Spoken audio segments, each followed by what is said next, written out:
വാർത്തകൾ വിശദമായി. റവാഡ ചന്ദ്രശേഖർ സംസ്ഥാനത്തിന്റെ പുതിയ പോലീസ് മേധാവിയായി ചുമതലയേറ്റു.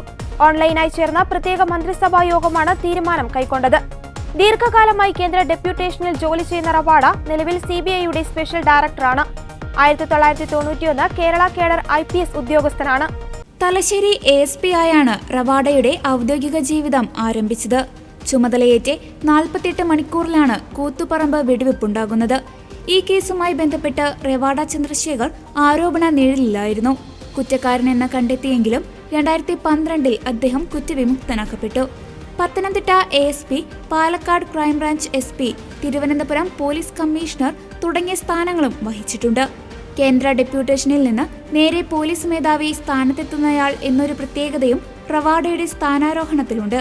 സംസ്ഥാന പോലീസ് മേധാവി സ്ഥാനം ഒഴിയുമ്പോൾ പുതിയ മേധാവി അന്ന് തന്നെ അധികാരമേൽക്കുകയാണ് പതിവ്. കേരള DGP സ്ഥാനത്തേക്ക് UPSC നൽകിയ 3 പേരുടെ ചുരുക്കപ്പട്ടികയിലെ രണ്ടാമത്തെ പേരുകാരനായിരുന്നു ഇദ്ദേഹം. നിതിൻ അഗർവാളായിരുന്നു ഒന്നാം പേരുകാരൻ. സംസ്ഥാനത്തെ ഏറ്റവും സീനിയർ IPS ഓഫീസറും നിതിനായിരുന്നു. സംസ്ഥാന ഫയർഫോഴ്സ് മേധാവി യോഗേഷ് ഗുപ്തയായിരുന്നു മൂന്നാം പേരുകാരൻ.